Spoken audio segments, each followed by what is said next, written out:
नमस्कार, मैं हूं तान्या। आप देख रहे हैं राष्ट्रीय न्यूज। आइए नजर डालते हैं आज की कुछ खास खबर की ओर।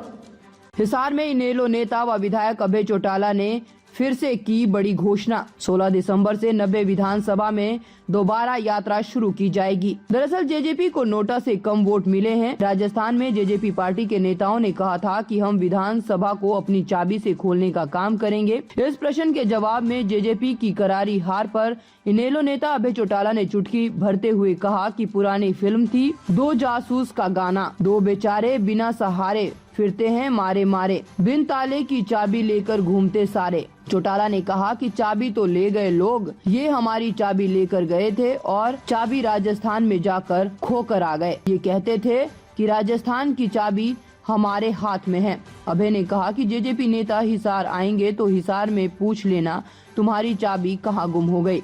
अभय चौटाला ने कहा कि 5 राज्यों की राजनीति का असर हरियाणा पर पड़ेगा। जेजेपी और भाजपा का हरियाणा में सफाया हो जाएगा। 15 दिसंबर से विधानसभा का सेशन शुरू हो रहा है। 15 तारीख से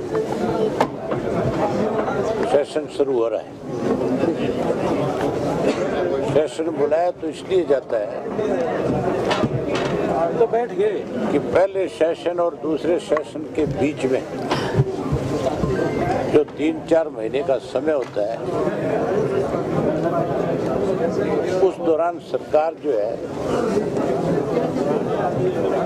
कैसे फैसले लेती है, क्या क्या काम करती है, उसके बारे में सेशन के माध्यम से लोगों तक अपनी बात पहुंचाती है।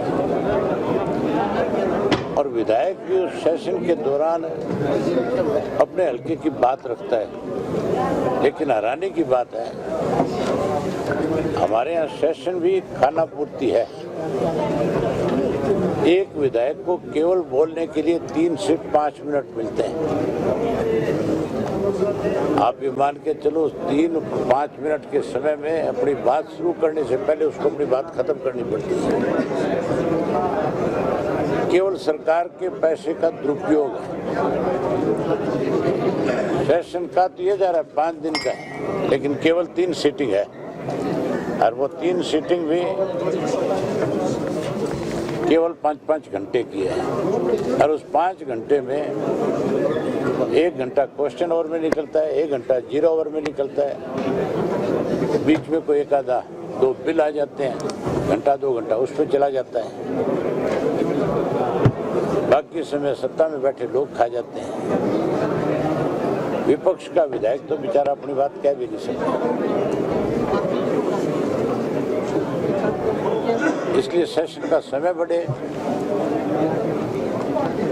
और विधायकों को अपनी बात पूरी करने का मौका मिले।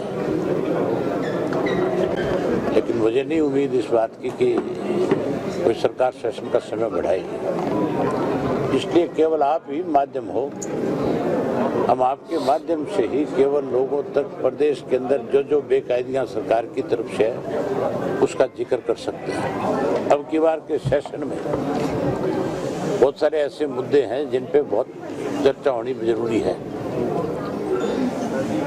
बेरोजगारी बहुत बड़ा मुद्दा है। 75% आरक्षण देने वाली सरकार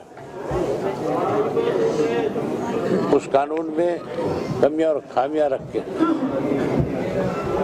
केवल इंडस्ट्री से पैसा बटोरने के लिए उन्होंने पहले कानून बनाने की बात करी, फिर उनकी मदद कैसे की जाए उसमें कानून में खामियां रखी। जहाँ 75% वाला आरक्षण वाला इशू है, वहीं महिलाओं के साथ लगातार भाजपा की सरकार बनने के बाद बेटी बचाओ बेटी पढ़ाओ की बात कहने वाले लोगों ने आज हरियाणा को महिलाओं के अपराध में नंबर 1 पे पहुंचाने का काम किया है। कैसे स्कूल में पढ़ने वाली बच्चियों के साथ आज उन स्कूलों में लगे हुए जो प्रिंसिपल हैं, ठेकेदार हैं,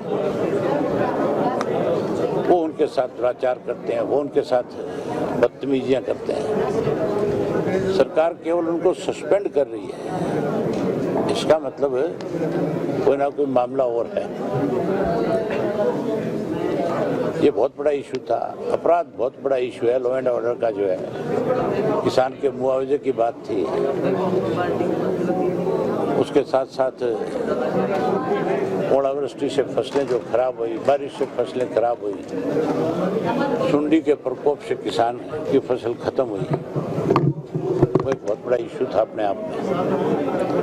ऐसे बहुत सारे इशू थे जिनके ऊपर चर्चा होनी चाहिए थी, लेकिन चर्चा कराने की बजाय सरकार भाग रही है।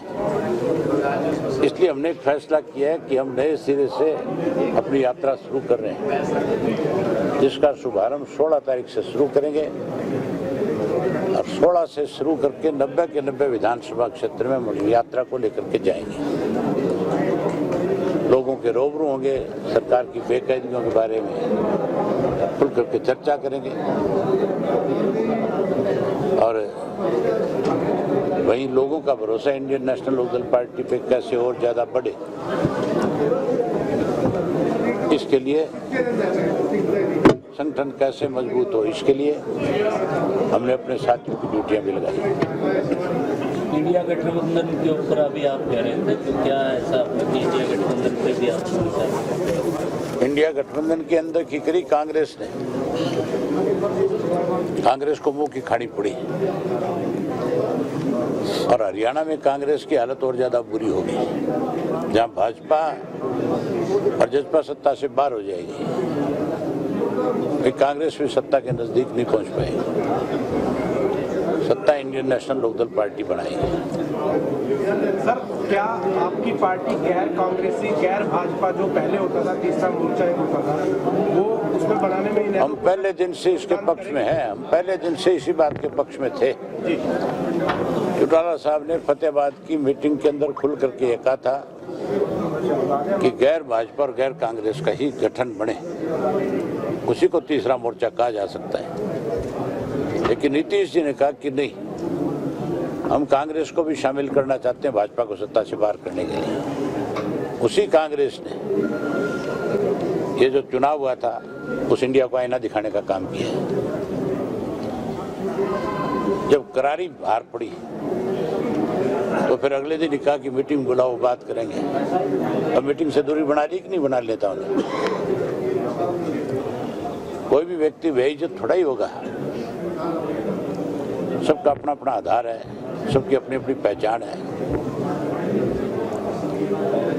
अबे जी, आपने परिवर्तन यात्रा प्रदेश में निकाली नैलो ने, उससे आपको हालात का पता मिला, कैसे हालात चल रहे हैं अभी मौजूदा जो हालात है अभी वर्तमान में, राजनीतिक देखोगे आप या आर्थिक सामाजिक, उसमें देश और प्रदेश में आपका मुख्य क्या रहेगा ये जो परिवर्तन यात्रा के और अब के दो दौर? पहले अपना सवाल ठीक कर ले मेरे भाई, पहले अपना सवाल तो ठीक कर। मेरे से पूछे कुछ है, फिर आप ही कुछ बताने लग जाए। देश और प्रदेश हमारा सुन ले, हमारा प्राथमिकताएं क्या रहेगी? हमारी जो प्राथमिकता है हरियाणा प्रदेश से भाजपा और जसपा को सत्ता से बाहर करना है और वहीं कांग्रेस को सत्ता से दूर करना है। इंडियन नेशनल लोकदल पार्टी के प्रति लोगों को भरोसा बढ़ाना है और वो लगातार इस परिवर्तन यात्रा से बढ़ा है। आपने देखा नहीं था, कैथल में लाखों लोग आए थे, भरोसे भी आए थे। बाकी कोई दूसरा राजनीतिक दल हरियाणा प्रदेश में जनसभा करके दिखाए तो सही, कुर्सियों पे जनसभा करते हैं और उन कुर्सियों में जनसभा में सत्ता में बैठे लोग तो सरकारी अधिकारियों की ड्यूटी लगाते हैं बाकायदा तौर पे।